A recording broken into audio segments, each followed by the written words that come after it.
আসসালামু আলাইকুম, আমি সৌরভ আহমেদ রাকিব। আজকের ভিডিওতে আমরা কথা বলবো যারা তোমরা কয়েকদিন পর ঢাকা ইউনিভার্সিটিতে পরীক্ষা দিবে, তোমাদের জন্য সাম্প্রতিক জিকে থেকে অর্থাৎ আজকে ঘটে গিয়েছে যেটি আমরা দেখেছি ইন্টারন্যাশনাল আন্তর্জাতিক ট্রাইব্যুনালে যেই রায়টি হয়েছে সেটি থেকে তোমার 2টি এমসিকিউ মাস্ট থাকবে এবং যারা আজকে ভিডিও মিস করবে তারা ধরে রাখতে পারো 2 থেকে 3টে এমসিকিউ তোমাদের ছুটে যাবে। তো আজকে ভিডিওতে কথা না বাড়িয়ে আমরা চলো দেখি যে আমাদের জুলাই থেকে শুরু করে আজকে রায় পর্যন্ত সমস্ত ইন ডিটেলস এবং তথ্য কণিকা সমূহ। প্রথমে আমরা স্লাইডে দেখতে পাই, দেখো, জুলাই গণ অভ্যুত্থান 2024 নিয়ে। জুলাই গণ অভ্যুত্থান সম্পর্কে তোমরা সবাই অবগত আছো। জুলাই গণ অভ্যুত্থানে 5ই জুন সরকারি চাকরিতে কোটা পুনর্বহালের আদেশ দিয়ে হাইকোর্টের রায় প্রদান করা হয় এবং সেইটার পরিপ্রেক্ষিতে 6ই জুন ঢাকা বিশ্ববিদ্যালয়ের শিক্ষার্থীদের বিক্ষোভ শুরু হয় এবং তারপরে 1 জুলাই বৈষম্য বিরোধী ছাত্র আন্দোলন শুরু হয়। তোমরা এই জিনিসগুলো সবাই অবগত আছো যে 6ই জুন যে ঢাকা বিশ্ববিদ্যালয়ের শিক্ষার্থীরা বিক্ষোভ শুরু করে এবং সেইটার প্রেক্ষিতেই 1 জুলাই বৈষম্য বিরোধী ছাত্র আন্দোলন শুরু হয় এবং সেইটার প্রেক্ষিতে আস্তে আস্তে ওরা সেটা নিয়ে আরো ভাবতে থাকে এবং 6ই জুলাই বৈষম্য বিরোধী ছাত্র আন্দোলন কর্তৃক তারা কি করে, আমরা হচ্ছে একটু চিকন করে এটা, তারা হচ্ছে বাংলা ব্লকেট কর্মসূচি চালু করে। কি কর্মসূচি চালু করে? বাংলা ব্লকেট কর্মসূচি চালু করে। তুমি যখন কোন একটা ইতিহাস অথবা যে কোনো কিছু পড়বা, তুমি ধারাবাহিকভাবে পড়লে তোমার সবকিছু মনে থাকবে ভালো করে। তো তোমরা চেষ্টা করবে সবসময় ধারাবাহিকভাবে পড়ার। এই জন্য আমরা হচ্ছে একদম সিরিয়ালি দেখবো কি কি হয়েছে ঘটনা, তারপর আজকে রায় সম্পর্কে আমরা বিস্তারিত জানবো। 6ই জুলাই বৈষম্য বিরোধী আন্দোলন কি ঘোষণা করে? তোমাদেরকে আরেকটা জিনিস বলে রাখি, আমাদের যে বৈষম্য আন্দোলনটি হয়েছে অর্থাৎ বৈষম্য বিরোধী যে আন্দোলন হয়েছে জুলাই গণ অভ্যুত্থান 2024, সেটাতে হচ্ছে তোমাদের একদিন ঘোষণা করা হয় এবং পরবর্তী দিন পালন করা হয়। অনেকগুলো কাহিনী হয়েছে এবং তোমাকে প্রশ্ন দিয়ে কনফিউজ করতে পারে যে কয় তারিখ পালন করা হয়েছে এবং কয় তারিখ ঘোষণা করা হয়েছে। এই জিনিসগুলো একটু ভালো করে দেখবা। প্রথমেই 6 জুলাই হচ্ছে তোমার বাংলা ব্লকেট কর্মসূচি ঘোষণা করা হয় এবং 7ই জুলাই সেটা পালিত হয়। তারপর আমরা দেখি নেক্সট স্লাইডে কি আছে, যে 16ই জুলাই বেগম রোকেয়া বিশ্ববিদ্যালয়ের ইংরেজি বিভাগের ছাত্র আবু সাইদকে গুলি করে মেরা হয়, মানে মেরে ফেলা হয়। এর আগে আমরা কি দেখতে, এর আগে হচ্ছে আরো বিভিন্ন জিনিস চলতে থাকে, সবাই অনেক উদ্দাম হইতে থাকে এবং বাঙালির যে সাধারণ জনতা আছে ওরা এই আন্দোলনকে ঘিরে অনেক কিছু চিন্তা করে, অনেক কিছু আরো ঘটে এবং এর পরিপ্রেক্ষিতে আমরা দেখি যে বিভিন্ন ধরনের মুভমেন্ট হয়, সর্বস্তরের শিক্ষার্থী এবং সাধারণ মানুষজন সেই আন্দোলনে নেমে আসে এবং খুবই মর্মান্তিক একটি ঘটনা ঘটে। এটা তোমরা সবাই জানো, যে ভিডিওতে সবাই দেখেছো যে 16ই জুলাই বেগম রোকেয়া বিশ্ববিদ্যালয়ের, আবু সাইদ কোন বিশ্ববিদ্যালয় ছিল? বেগম রোকেয়া বিশ্ববিদ্যালয়ে ইংরেজি বিভাগে পড়াশোনা করতো এবং সে হচ্ছে চতুর্থ বর্ষের একজন ছাত্র ছিল। চতুর্থ বর্ষের একজন ছাত্র আবু সাইদকে গুলি করে মারা হয় এবং সেটার পর সারা বাংলাদেশের মানুষ অনেক বেশি মর্মাহত হয় এবং সবাই তাকে নিয়ে, তার সেই মৃত্যু নিয়ে মানুষ ক্ষোভে রাস্তায় নেমে পড়ে। তারপর আমরা দেখব আরেকজন আমাদের যে ভাই, 18 জুলাই মুগ্ধ, মীর মুগ্ধ, অর্থাৎ পানি লাগবে পানি, সেই যে স্লোগান একটা ছিল, সে পানি দিতে গিয়ে মারা গিয়েছে।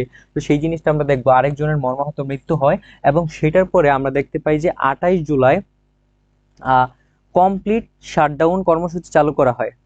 কবে? 28 জুলাই হচ্ছে কমপ্লিট শাটডাউন কর্মসূচি চালু করা হয় এবং পরবর্তীতে সেটা পালিত হয়। তারপর আমরা দেখবো যে 30 জুলাই মার্চ ফর জাস্টিস কর্মসূচি পালনের ঘোষণা দেওয়া হয়। 30 জুলাই মার্চ ফর জাস্টিস কর্মসূচি পালনের ঘোষণা দেওয়া হয়। তারপরে আমরা দেখব যে 31 জুলাই, 30 জুলাই ঘোষণা দেওয়া হয় এবং 31 জুলাই সেটা পালন করা হয় এবং পালন করার পর ওই দিনই আবার আন্দোলনের শহীদদের স্মরণে রিমেম্বারিং আওয়ার হিরোজ নামে আরেকটি কর্মসূচির ঘোষণা দেওয়া হয় এবং সেই ঘোষণা অনুযায়ী সেটি 1 তারিখ পালিত হয়। তোমরা একটা জিনিস খুব ভালো করে দেখবা, যে আমি প্রত্যেকবারই বলছি, তুমি একদিন ঘোষণা করা হয় আরেকদিন পালন করা হয়। তো ঘোষণা এবং পালন করে দুইটা জিনিস খুব ভালো করে তোমরা ক্লারিফাই থাকতে হবে, এটা দিয়ে তোমাকে কনফিউশনে ফেলতে পারে এডমিশনে। তারপর আমরা যেটা দেখব, এই যে রিমেম্বারিং আওয়ার হিরোস 1 তারিখ পালন করা হয়, সেটার পর 3ই আগস্ট এই যে আমাদের বৈষম্য বিরোধী ছাত্রদের যে আন্দোলন ছিল, অর্থাৎ তারা কোটা সংস্কার, সেই আন্দোলনে যেই সবাই নেমে পড়েছিল, সেই আন্দোলন একটা অন্য মাত্রায় আহ মুভ করতে থাকে। সেটা হচ্ছে বৈষম্য বিরোধী ছাত্র আন্দোলন অসহযোগ আন্দোলনে রূপ নেয় এবং এক দফা দাবির ঘোষণা হয়। কি হয়? এই যে আমাদের এই সবকিছুর পর থেকে আমরা জানি 2018 সাল থেকে শুরু করে এই বৈষম্য বিরোধী একটা আন্দোলন হয়েছে এবং কোটা সংস্কার আন্দোলন হয়েছে এবং সেটা থেকে আস্তে আস্তে এটা মুভ নেয় এবং পরবর্তীতে আহ 3 তারিখের পর সেটা আর শুধু কোটা সংস্কার আন্দোলন থাকে না, সেটা অসহযোগ আন্দোলনে রূপ নেয় এবং ওই দিন হচ্ছে 4 তারিখের জন্য এক দফা দাবির ঘোষণা করা হয়। এক দফা দাবি কি? যে প্রাইম মিনিস্টারের পতন, প্রাইম মিনিস্টারের পতন। এই দাবিতে হচ্ছে সবাই উত্তাল হয়ে পড়ে এবং 4 আগস্ট এক দফা দাবি পালন এবং মার্চ টু ঢাকা কর্মসূচি পালনের ঘোষণা করা হয়। 4 আগস্ট এক দফা দাবি পালন এবং মার্চ টু ঢাকা কর্মসূচি ঘোষণা করা হয় এবং সেই অনুযায়ী সবাই 5 আগস্ট 4 আগস্ট ঘোষণা করা হয়, সেই অনুযায়ী সবাই 5 আগস্ট নেমে আসে। এই যে দেখো, তোমার প্রত্যেকটা জিনিস ধারাবাহিকভাবে মনে রাখবে, তাহলে তোমাদের জিনিসগুলো মাথায় ভালোভাবে ক্যাপচার হবে। 5 আগস্ট কি হয়? আমরা জানি শেখ হাসিনা যখন মানে আমাদের স্টুডেন্টদের হচ্ছে আস্তে আস্তে আন্দোলন তীব্র হতে থাকে এবং সবকিছুর ঝেড়ে পড়ে শেখ হাসিনা পদত্যাগ করে এবং দেশ থেকে পালিয়ে যায়। তারপরে আমরা দেখি যে 6 আগস্ট দ্বাদশ সংসদ বিলুপ্ত ঘোষণা করা হয়। দ্বাদশ সংসদ 6 আগস্ট বিলুপ্ত ঘোষণা করা হয় এবং পরবর্তীতে 8 আগস্ট, এখানে একটা ইম্পর্টেন্ট জিনিস তোমাদের জানা দরকার, সেটা হচ্ছে doctrine of necessity. Doctrine of necessity মানে কি? ডক্ট্রিন অফ নেসেসিটি আমি তোমরা দেখো, ডক্ট্রিন অফ নেসেসিটি এটার মানে হচ্ছে যে এটা হচ্ছে একটা রাজনৈতিক কোড। এটার মানে মিন করে যে কোনো আন্দোলন, মুভমেন্ট অথবা কোনো জরুরি কোনো ভিত্তিতে যদি একটা সরকার চেঞ্জ হয় অথবা সরকার পালাবদল করে এবং সেটার যেই ইয়ার মাধ্যমে হয় সেটাকে বলা হচ্ছে ডক্ট্রিন অফ নেসেসিটি। এবং আমরা দেখেছি 8 আগস্ট ডক্টর মোহাম্মদ ইউনূস কোথায় আসে? নেতৃত্বে আসে। কিভাবে আসে? অন্তর্বর্তীকালীন সরকারের মাধ্যমে হচ্ছে ডক্টর মোহাম্মদ ইউনূস আমাদের বাংলাদেশের নেতৃত্বে আসে এবং তিনি ইন্টারিম গভর্নমেন্টের প্রধান উপদেষ্টা হিসেবে অধিষ্ঠ হন। তারপর আমরা সেটা দেখব যে জুলাই জাতীয় সনদ আনুষ্ঠানিকভাবে 17 অক্টোবর 2025 স্বাক্ষর করা হয়। কি করা হয়? এই জিনিসটা কোথা থেকে কোথায় আসলাম? দেখো, আমরা প্রথমে হচ্ছে আমরা আজকে ভিডিওতে মেইনলি কথা বলবো হচ্ছে আমাদের যে আজকে রায় হয়ে গিয়েছে শেখ হাসিনা সহ আরো দুইজন আছে, সবার যে বিষয়টা, এটা খুব ইম্পর্টেন্ট। এর থেকে একটা প্রশ্ন আসার পসিবিলিটি সব থেকে বেশি এবং সেই রিলেটেড এইটা অনুযায়ী আমাদের গণঅভ্যুত্থানে কি হয়েছিল সেটার একটা কমপ্লিট জিনিস আমরা দেখলাম ব্রিফলি একদম। তারপর ওইটা আমরা শেষ করার পর আমরা দেখবো যে এই যে গত মাসে অর্থাৎ অক্টোবর মাসে 17 অক্টোবর কি হয়? আমাদের জাতীয় যে জুলাই সনদ আছে সেটাতে হচ্ছে স্বাক্ষর করে। কারা স্বাক্ষর করে?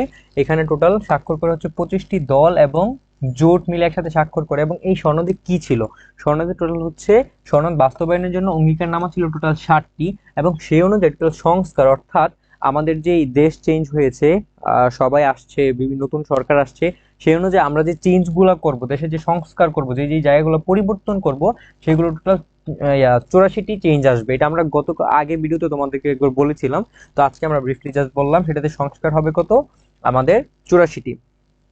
তারপর আমরা যেটা দেখবো সেটা হচ্ছে ইন্টারন্যাশনাল ক্রাইমস ট্রাইব্যুনাল, অর্থাৎ আজকের যে মোস্ট ইম্পর্টেন্ট টপিক, যেটা থেকে তোমাদের একটা প্রশ্ন আসার পসিবিলিটি সব থেকে বেশি, সেটা হচ্ছে রায় ঘোষণার তারিখ। রায় ঘোষণার তারিখ হচ্ছে এইটা মোস্ট ইম্পর্টেন্ট একটা জিনিস। রায় ঘোষণার তারিখ হচ্ছে 17 নভেম্বর 2025 এবং এই যে আজকে যে রায় ঘোষণা হয়েছে, মামলার তারিখ হচ্ছে জুলাই গণঅভ্যুত্থানে সংগঠিত মানবতা বিরোধী অপরাধের জন্য।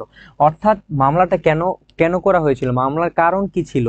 অর্থাৎ ইন্টারন্যাশনাল ক্রাইমস ট্রাইব্যুনাল অর্থাৎ আইসিটিতে মামলার কারণ কি ছিল? মামলার কারণ ছিল হচ্ছে মানবতা বিরোধী অপরাধের জন্য হচ্ছে শেখ হাসিনা সহ আর বিভিন্ন মানুষ যারা ছিল তাদের উপর মামলা দায়ের করা হয়। তারপরের যেই জিনিস, সেটা আমরা দেখবো যে রায় প্রদান করবে কে? রায় প্রদান করবে সেটা হচ্ছে ইন্টারন্যাশনাল ক্রাইমস ট্রাইব্যুনাল এক। মনে রাখবা, ইন্টারন্যাশনাল ক্রাইম অর্থাৎ আইসিটি মানে তোমার হচ্ছে আমাদের আইসিটি বই না, এটা হচ্ছে ইন্টারন্যাশনাল ক্রাইমস ট্রাইব্যুনাল 1 এবং 2 দুইটা আছে, কিন্তু আমাদের যে রায়টা প্রদান করেছে সেটা হচ্ছে ইন্টারন্যাশনাল ক্রাইমস ট্রাইব্যুনাল 1, সেই রায়টি প্রদান করেছে। তারপরে ভিডিওতে আমরা সেটা দেখবো যে ইন্টারন্যাশনাল ক্রাইমস ট্রাইব্যুনাল অর্থাৎ ট্রাইব্যুনালের প্রধান কে ছিল? এই ট্রাইব্যুনাল প্রধান ছিল হচ্ছে বিচারপতি মোহাম্মদ গোলাম মুর্তুজা মজুমদার। ট্রাইব্যুনাল প্রধান কে ছিল? বিচারপতি মোহাম্মদ গোলাম মুর্তুজা মজুমদার। এবং এটা রাজসাক্ষী, অর্থাৎ এই মামলার রাজসাক্ষী কে ছিল? এটার রাজসাক্ষী ছিল আমাদের সাবেক আইজিপি চৌধুরী আব্দুল্লাহ আল মামুন। কে ছিল? সাবেক চৌধুরী আব্দুল্লাহ আল মামুন। তারপরে আমরা দেখবো যে এই যে আইসিটি অর্থাৎ ইন্টারন্যাশনাল ক্রাইমস ট্রাইব্যুনাল, মামলার বিচারিক কার্যক্রমের যুক্তিতর্ক অর্থাৎ ক্লোজিং আর্গুমেন্ট শেষ হয় কবে? 23 অক্টোবর। এটা মনে রাখবো 2025। অবভিয়াসলি আজকে যেহেতু আমরা 2025 নিয়ে কথা বলতে, 2025 হবে। কত তারিখ? 23 অক্টোবর হচ্ছে এটা যুক্তিতর্ক অর্থাৎ ক্লোজিং আর্গুমেন্ট শেষ হয়। এবং সর্বশেষ আমরা যে জিনিসটা দেখবো সেটা হচ্ছে ইন্টারন্যাশনাল ক্রাইমস ট্রাইব্যুনাল আইসিটি মোট আসামি ছিল 3 জন। মোট আসামি কয়জন ছিল? 3 জন। এটা তোমরা খুব ভালো করে জানো যে স্বৈরাচার আমাদের শেখ হাসিনা, 2 নাম্বার হচ্ছে স্বরাষ্ট্রমন্ত্রী আসাদুজ্জামান খান কামাল এবং সাবেক আইজিপি চৌধুরী আব্দুল্লাহ আল মামুন, এই 3 জন ছিল হচ্ছে আমাদের আসামি, এবং তিনি হচ্ছে এখানে ওদেরকে ফাঁসি দেওয়া হয়েছে এবং ওকে হচ্ছে 5 বছরের জেল দেওয়া হয়েছে। তোমরা এই জিনিসগুলো খুব ভালো করে দেখবে, এবং এইখান থেকে এই যে আমরা স্লাইডগুলো পড়লাম, এইটা এইটা তারপর হচ্ছে এই যে এইটা, এইখানের যে রায়গুলো হয়েছে এবং 5ই আগস্টের যে কর্মসূচিগুলো আছে, এবং এই জিনিসগুলো খুব ভালো করে তোমরা দেখে রাখবে। এবং আজকে স্পেশালি আজকের যে জিনিসটা, এটা যদি খুব ভালো করে দেখো, অবভিয়াসলি যেহেতু তোমাদের পরীক্ষা খুবই সন্নিকটে আর কয়েকদিন পরে, এখান থেকে তোমরা 2 থেকে 3টা প্রশ্ন কমন পেতেই পারো, অথবা একটা প্রশ্ন অন্তত আসতেই পারে। তো সবাই এই ভিডিওটি খুব ভালো করে দেখবে এবং তোমাদের ফ্রেন্ডের মাঝখানে ছড়িয়ে দিবে। ধন্যবাদ।